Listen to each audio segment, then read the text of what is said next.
Tindak Pidana Siber Bareskrim Polri mengungkap kasus penipuan berbasis teknologi manipulasi video dan audio dengan kecerdasan buatan. Kecerdasan buatan atau AI.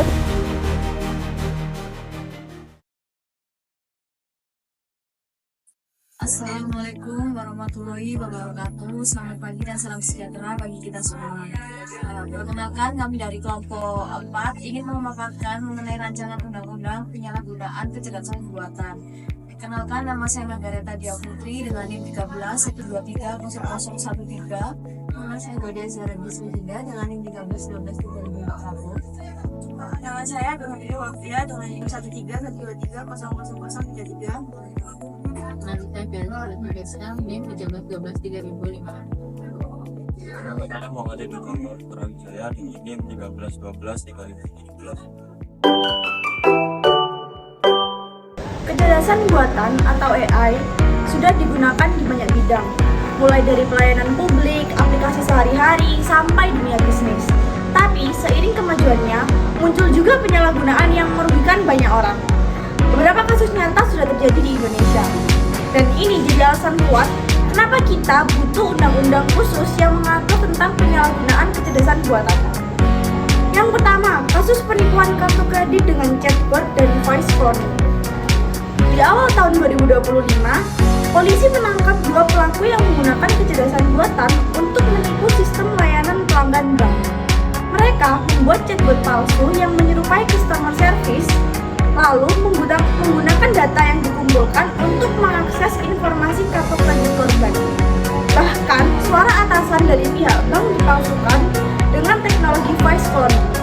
Ini bisa menunjukkan bagaimana suara manusia bisa dimanipulasi sedemikian rupa oleh AI untuk melakukan kejahatan. Yang kedua, kasus deepfake video yang menyerupai artis Nagita Slavina.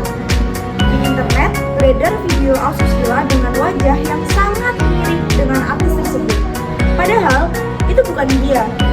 Ini adalah hasil teknologi deepfake, yaitu teknik yang bisa menempelkan wajah seseorang ke dalam tubuh orang lain dengan sangat meyakinkan. Video ini tidak hanya merugikan reputasi, tapi juga termasuk bentuk kekerasan digital dan pelecehan berbasis gender. Ini juga memperlihatkan betapa perempuan sering menjadi target utama dalam penyalahgunaan kecerdasan buatan. Yang ketiga, ancaman terhadap pejabat negara, otoritas jasa keuangan atau OJK, mengaku hampir menjadi korban penipuan. Pelaku menggunakan suara yang sangat mirip dengan pejabat tinggi institusi itu. Mereka mencoba mengarahkan staf untuk melakukan transaksi keuangan yang tidak sah. Untungnya, staf tersebut curiga dan melaporkan. Tapi, kasus ini menunjukkan bahwa bukan hanya masyarakat biasa, bahkan lembaga negara pun bisa menjadi sasaran. Lalu yang keempat, peringatan dari Kementerian Kominfo. Kominfo mengeluarkan peringatan bahwa perempuan menjadi target paling rentan dalam penyalahgunaan kecerdasan buatan. Wajah mereka sering digunakan untuk membuat konten palsu tanpa izin, lalu disebarkan ke media sosial atau platform digital. Ini bukan sekedar pelanggaran privasi, tapi sudah termasuk ke ranah kekerasan digital. Semua kasus ini punya satu kesamaan. Pelaku memanfaatkan celah hukum karena belum ada aturan yang jelas soal kecerdasan buatan. KUHP dan UU ITE belum mampu menjangkau jenis-jenis kejahatan baru ini secara spesifik. Penyalahgunaan kecerdasan buatan membawa resiko signifikan bagi Indonesia, terutama dalam kaitannya dengan privasi data dan penyebaran hoax. Dalam hal data, AI dapat digunakan untuk melakukan pengumpulan informasi pribadi secara masif dan seringkali tanpa sepengetahuan atau persetujuan individu. Algoritma AI tadi mampu menganalisis perilaku dari preferensi bahkan kondisi emosional seseorang dari jejak digital yang digunakan. Data-data ini kemudian dapat disalahgunakan untuk berbagai tujuan, mulai dari penargetan iklan yang invasif hingga praktik diskriminasi berdasarkan profil individu yang dibangun oleh AI. Lebih jauh, jika data ini jatuh ke tangan orang yang salah, misalnya melalui pelanggaran data, individu beresiko mengalami pencurian identitas, penipuan finansial atau bahkan pemerasan, yang semuanya dapat berdampak serius pada kehidupan pribadi dan finansial. Selain masalah privasi data, penyalahgunaan AI menjadi ancaman besar dalam penyebaran hoax. AI generatif seperti yang digunakan untuk membuat teks gambar atau video memungkinkan pembuatan konten palsu yang semakin realistis dan sulit digunakan di masyarakat. Teknologi deepfake misalnya dapat memanipulasi gambar atau video seseorang untuk mengatakan atau melakukan hal-hal yang tidak pernah mereka lakukan, merusak reputasi, memicu kesalahpahaman, atau bahkan memicu kekerasan. Hoax yang datang melalui AI juga dapat dirancang untuk memanipulasi opini politik dan publik, memecah belah masyarakat, atau mengganggu proses demokrasi. Algoritma rekomendasi AI di platform media sosial juga memperburuk masalah ini, karena cenderung mengamplifikasi konten yang paling menarik perhatian, termasuk hoax dan informasi yang memecah belah, sehingga mencapai audiens yang lebih luas dan menciptakan gema informasi yang sulit dipecahkan. Dampak kolektif dari penyalahgunaan data dan penyebaran hoax oleh AI ini menciptakan lingkungan digital yang penuh tantangan bagi individu. Individu dapat menjadi target serangan cyber atau cyberbullying yang dipicu oleh hoax atau mengalami kerugian finansial akibat penipuan yang memanfaatkan data pribadi. Hilangnya kepercayaan terhadap informasi yang beredar di internet juga menjadi konsekuensi serius, membuat masyarakat sulit membedakan antara fakta dan fiksi, yang pada akhirnya dapat mengikis kondisi sosial dan stabilitas. Oleh karena itu, pentingnya bagi setiap individu untuk meningkatkan literasi digital, berhati-hati dalam berbagi informasi pribadi, dan secara kritis mengevaluasi setiap konten yang ditemui di dunia maya dalam menganalisis bukan jadi bukan penyalahgunaan. Urgensi pembentukan undang-undang ini muncul karena perkembangan pesat AI yang dapat mengubah paradigma bernegara. Negara perlu merespon dengan cepat untuk mengawasi teknologi ini agar nilai-nilai Pancasila tetap terjaga dan AI dapat dimanfaatkan untuk kesejahteraan masyarakat tanpa mengorbankan aspek moral atau etika. Pembentukan undang-undang ini juga bertujuan untuk mencegah AI menjadi ideologi baru yang berpusat pada pemikiran seseorang, sehingga diperlukan batasan yang jelas agar AI dapat menyempurnakan pelaksanaan ideologi Pancasila dan mendunia tanpa menghilangkan jati diri bangsa. Perkembangan AI yang tidak dibarengi dengan regulasi yang tepat berpotensi menciptakan kesenjangan sosial, pelanggaran hak asasi manusia, dan juga dominasi nilai-nilai asing yang tidak sejalan dengan kepribadian bangsa. AI dapat mempengaruhi cara berpikir, bertindak, dan berinteraksi pada masyarakat secara masif, bahkan dalam sektor-sektor sensitif seperti pendidikan, hukum, politik, dan keamanan. Oleh karena itu, negara tidak boleh bersikap pasif terhadap kehadiran teknologi ini. Undang-undang ini diperlukan sebagai bentuk kedaulatan digital untuk memastikan bahwa AI digunakan sebagai alat bantu kemanusiaan dan bukan untuk pengganti nilai-nilai luhur bangsa. Tanpa regulasi, AI dapat diarahkan oleh kepentingan pasar atau kekuatan global yang tidak berpihak pada kepentingan nasional.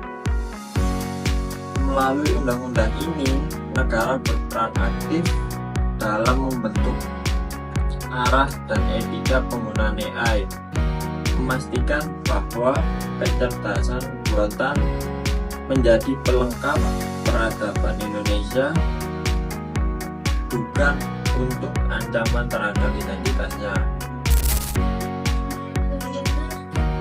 Dibuatnya rancangan undang-undang mengenai penyalahgunaan kecerdasan buatan untuk melengkapi undang-undang yang sudah ada dan sudah berlaku di dalam Indonesia.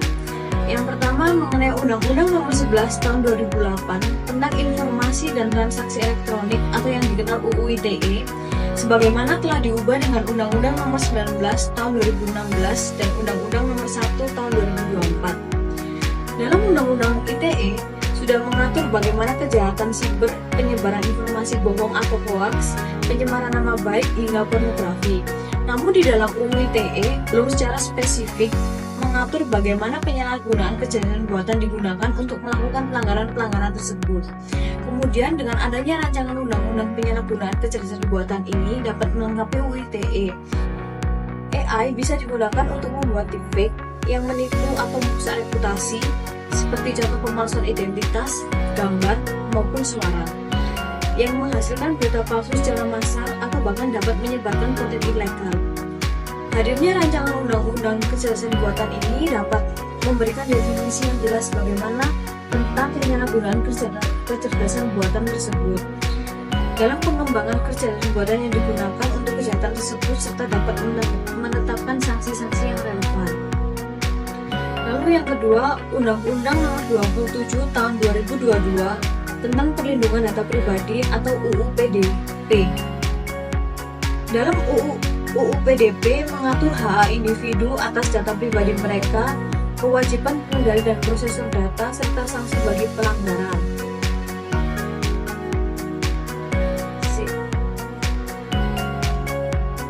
AI sangat bergantung pada data, termasuk data pribadi untuk latihannya. Dalam Undang-Undang PDP, AI bisa disalahgunakan untuk melakukan profiling yang diskriminatif, pengambilan keputusan otomatis yang merugikan individu tanpa adanya persetujuan, atau bahkan pelanggaran privasi data secara masif jika sistem AI itu tidak aman. Hadirnya rancangan undang-undang mengenai penyalahgunaan kecerdasan buatan ini mengatur prinsip-prinsip etika dan pengumpulan, pemrosesan, dan penggunaan data oleh sistem AI, serta dapat memastikan mekanisme audit dan transparansi terkait penggunaan data pribadi oleh AI. Yang ketiga, Pasal 29 ayat 1 Undang-Undang Hak Asasi Manusia menyatakan setiap orang berhak atas rasa aman dan tentram serta perlindungan terhadap harkat dan martabat kemanusiaan, diri, pribadi, keluarga, kehormatan, martabat, dan harta benda. Lalu bagaimana mekanisme rancangan undang-undang mengenai kecerdasan buatan ini untuk melengkapi Pasal 29 UU Hak Asasi Manusia ini? Dalam hal ini, rancangan undang-undang mengenai kecerdasan buatan. Hal ini, rancangan undang-undang tentang penyalahgunaan kecerdasan buatan menetapkan batasan yang jelas dan persyaratan hukum yang ketat untuk penggunaan AI dalam pengawasan publik, termasuk keharusan adanya tujuan yang sah, proporsionalitas, transparansi, serta bagaimana mekanisme akuntabilitas dan pengawasan independen. Ini akan memastikan bahwa penggunaan AI untuk keamanan tidak melanggar hak privasi dan menimbulkan rasa aman bagi para penggunanya.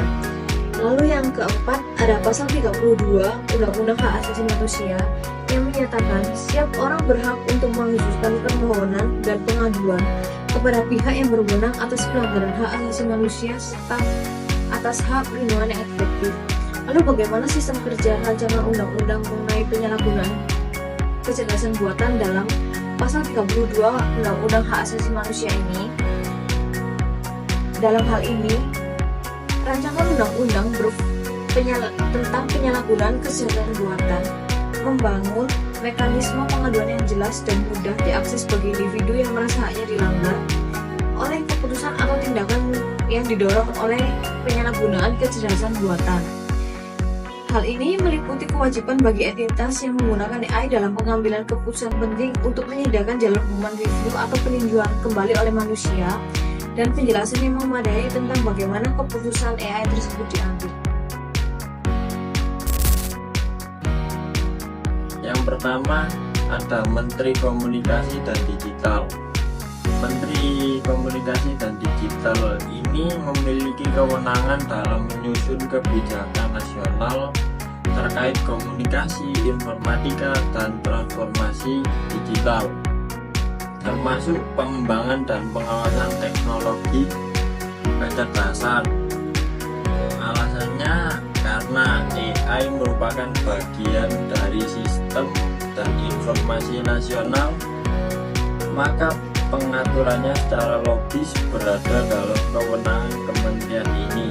Menteri juga menjadi otoritas utama dalam menetapkan regulasi, memberikan izin, serta menangani pelanggaran penggunaan AI. Dan yang kedua ada Dinas Komunikasi dan Informatika, Diskominfo.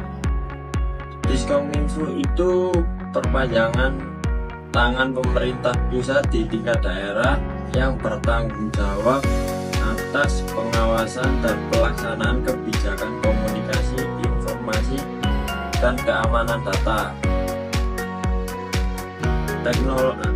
Keamanan data dan teknologi di wilayah masing-masing.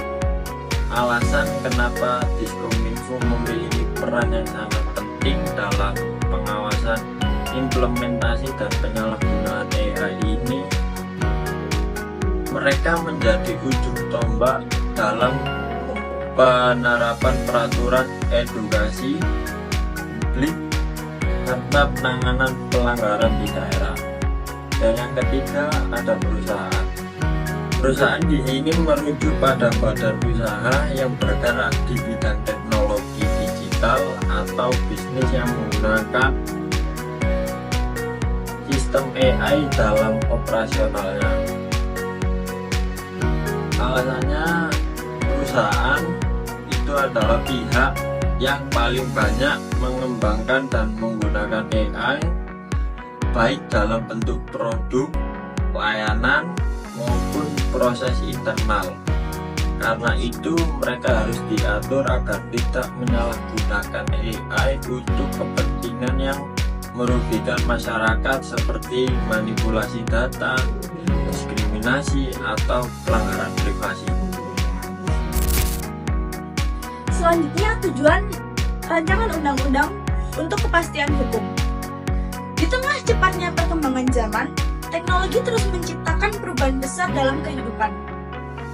Salah satu kemajuan yang paling menonjol saat ini adalah kehadiran kecerdasan buatan, atau yang lebih dikenal dengan sebutan AI. AI kini digunakan dalam berbagai aspek kehidupan sehari-hari, seperti media sosial, layanan keuangan digital, hingga sistem transparansi dan pelayanan publik. AI memudahkan hidup manusia, membuat segalanya lebih cepat, lebih otomatis, dan lebih praktis. Namun, di balik semua kemudahan itu, muncul juga sisi gelap yang tidak bisa diabaikan, yaitu penyalahgunaan teknologi AI. Dalam beberapa waktu terakhir, kita menyaksikan berbagai bentuk kejahatan. Kasus-kasus seperti ini bukan hanya merugikan secara materi, tetapi juga merusak reputasi, martabat, dan bahkan mengancam rasa aman masyarakat. Korbannya bisa siapa saja, public figure, pejabat, hingga masyarakat biasa. Dan parahnya, pelaku kejahatan ini seringkali sulit dijerat hukum, karena belum ada aturan khusus yang mengatur tindakan mereka secara jelas. Disinilah pentingnya rancangan undang-undang tentang penyalahgunaan kecerdasan buatan. Rancangan undang-undang ini dirancang untuk menjawab kebutuhan zaman, bukan untuk membatasi teknologi, melainkan untuk mengatur dan mengawalnya agar tetap berada dalam jalur yang aman dan bertanggung jawab. Salah satu tujuan utama dari RUU ini adalah untuk memberikan kepastian hukum. Tanpa aturan yang jelas, pelaku kejahatan digital akan terus memanfaatkan celah hukum. Sementara, korban tidak mendapatkan keadilan. Dengan adanya kepastian hukum, masyarakat akan tahu hak dan perlindungannya. Pelaku industri teknologi tahu batas-batasnya, dan aparat penegak hukum memiliki dasar yang kuat untuk bertindak. RUU ini juga memiliki beberapa tujuan penting lainnya. Yang pertama, mencegah penyalahgunaan AI yang dapat merugikan hak asasi manusia dan kepentingan umum. Yang kedua, menjamin perlindungan terhadap data pribadi yang semakin rawan dicuri dan disalahgunakan oleh sistem otomatis berbasis kecerdasan buatan. Yang ketiga, mengatur tanggung jawab hukum baik bagi pengembang, penyelenggara sistem maupun pengguna teknologi kecerdasan buatan. Yang keempat, menjaga keamanan nasional, kerukunan, dan ketertiban umum. Karena penyalahgunaan teknologi ini bisa memicu konflik sosial bahkan ancaman terhadap stabilitas negara. Selain itu, RUU ini menegaskan bahwa pengembang dan pengguna AI bertanggung jawab penuh atas akibat dari sistem yang mereka buat atau operasikan. Termasuk jika sistem AI tersebut bekerja secara otomatis tanpa campur tangan langsung manusia. Dengan adanya aturan ini, semua pihak, baik individu perusahaan hingga instansi negara diharapkan lebih hati-hati dan bertanggung jawab dalam menggunakan kecerdasan buatan. Karena di era digital ini, kita tidak hanya butuh inovasi, kita juga butuh perlindungan, dan perlindungan hanya bisa diwujudkan jika adanya kepastian hukum. RUU Penyalahgunaan Kecerdasan Buatan disusun sebagai bentuk respons negara terhadap pesatnya perkembangan teknologi, khususnya teknologi kecerdasan buatan atau Artificial Intelligence atau AI, yang semakin banyak digunakan di berbagai sektor kehidupan. Kehadiran teknologi ini di satu sisi membawa kemudahan dan efisiensi, namun di sisi lain juga berpotensi menimbulkan masalah serius apabila disalahgunakan. Oleh karena itu, negara merasa perlu mengatur penggunaan kecerdasan buatan secara komprehensif melalui undang-undang. Secara garis besar, RUU ini mengatur beberapa hal penting. Pertama, dalam pasal 1 ditetapkan definisi istilah-istilah utama seperti kecerdasan buatan, data pribadi, penyalahgunaan, dan penyebaran. Penjelasan ini penting untuk mencegah multitafsir dan memastikan keseragaman pemahaman dalam penegakan hukum nantinya. Kedua, dalam pasal 2, RUU ini menetapkan asas-asas yang menjadi dasar pengaturan hukum, yaitu asas digitalisasi, perlindungan, kepentingan umum, keadilan, dan pertanggungjawaban. Asas-asas ini menjadi landasan nilai agar kebijakan ditindak hukum dalam bidang AI tetap mengedepankan kemanusiaan dan tanggung jawab sosial. Ketiga, pasal 3 dan 4 menjelaskan maksud dan tujuan dari undang-undang ini. Di antaranya adalah untuk mencegah penyalahgunaan AI, melindungi data pribadi warga negara, memberikan kepastian hukum di tengah kemajuan digital, menjamin pertanggungjawaban bagi pengguna dan pengembang AI, serta menjaga ketertiban umum dan keamanan nasional dari ancaman teknologi. Selanjutnya dalam pasal 5 diatur ruang lingkup materi dalam undang-undang ini, yaitu untuk mencakup larangan penyalahgunaan AI, perlindungan data dan privasi, tanggung jawab hukum pengembangan dan pengguna AI, mekanisme penegakan hukum, serta sistem pengawasan dan evaluasi terhadap teknologi kecerdasan buatan. Permasalahan utama yang menjadi fokus RUU ini dituangkan secara rinci dalam pasal 6. Di sana ditegaskan larangan-larangan seperti menggunakan AI untuk menyebar hoax atau informasi palsu yang memicu kesalahan, seperti membobol atau menyebarluaskan data pribadi tanpa izin, melakukan diskriminasi melalui sistem berbasis AI, menciptakan konten deepfake yang merugikan, serta membuat atau menyebarkan konten kekerasan dan pornografi anak dengan bantuan AI. Semua tindakan ini dianggap sebagai bentuk penyalahgunaan yang merusak tatanan masyarakat dan harus dikenai sanksi tegas. Kemudian pada pasal 7 mengatur tentang tanggung jawab hukum.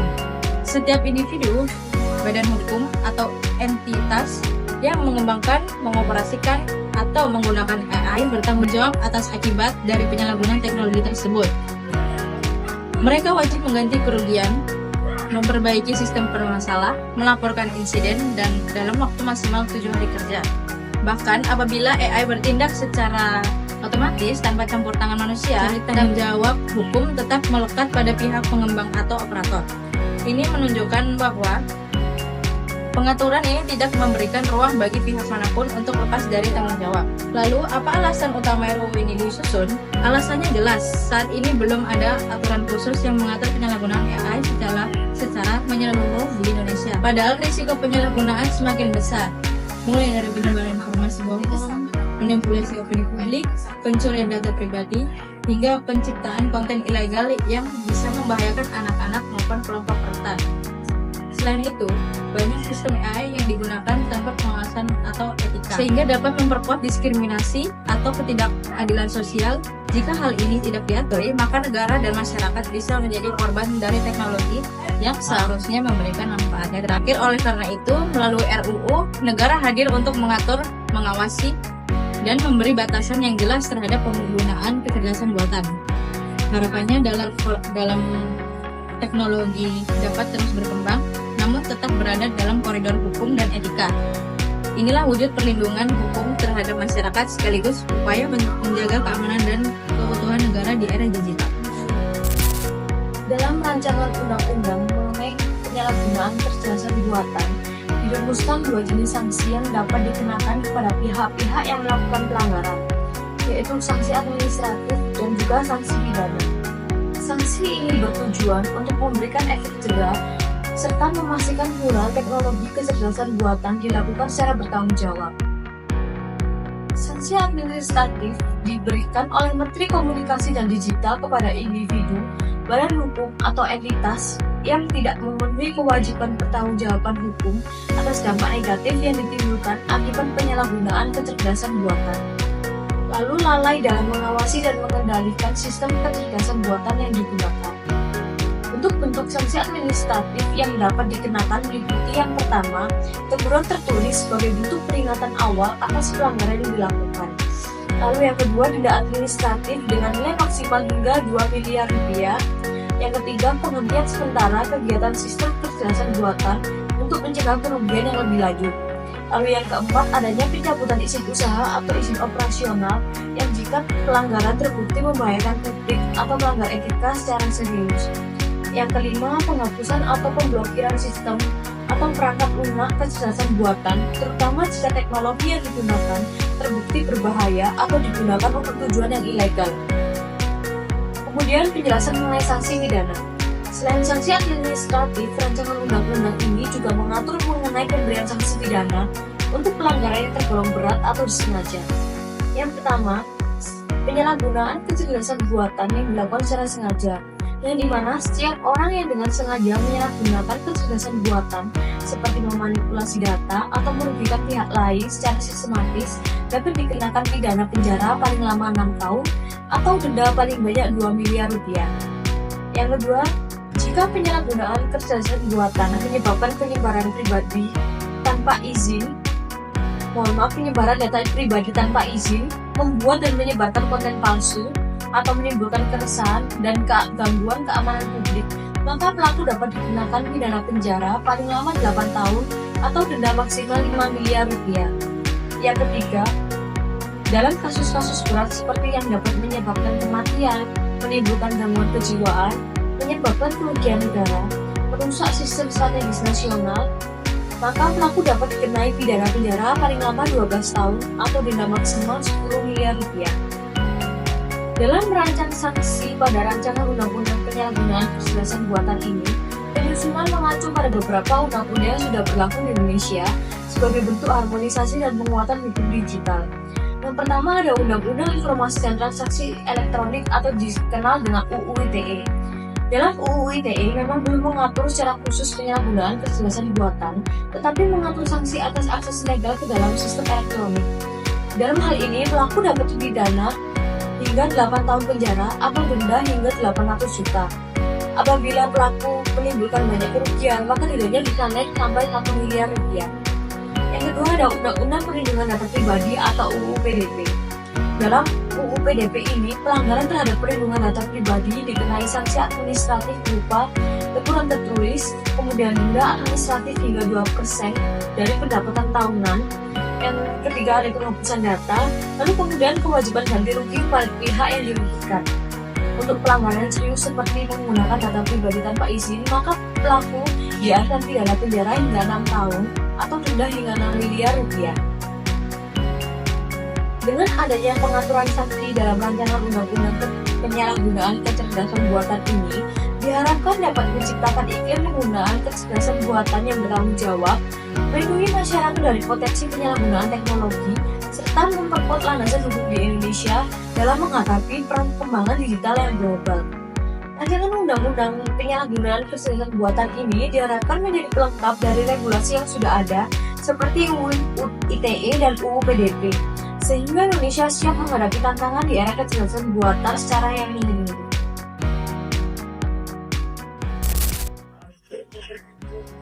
The business of artificial intelligence or application of AI in Indonesia has given rise to various detrimental digital crimes such as false-claiming, deepfake, and theft of personal data.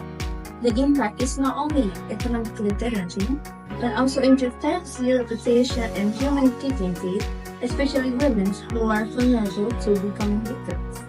Unfortunately, Indonesian law by technologies such as the Electronic Information and Transaction Law and the Personal Data Protection Law have not been able to specifically address the new challenges brought by AI technology, so that perpetrators who often escape the law and simply do not receive adequate protection. The AI misuse skill is an important step to fill this legal gap.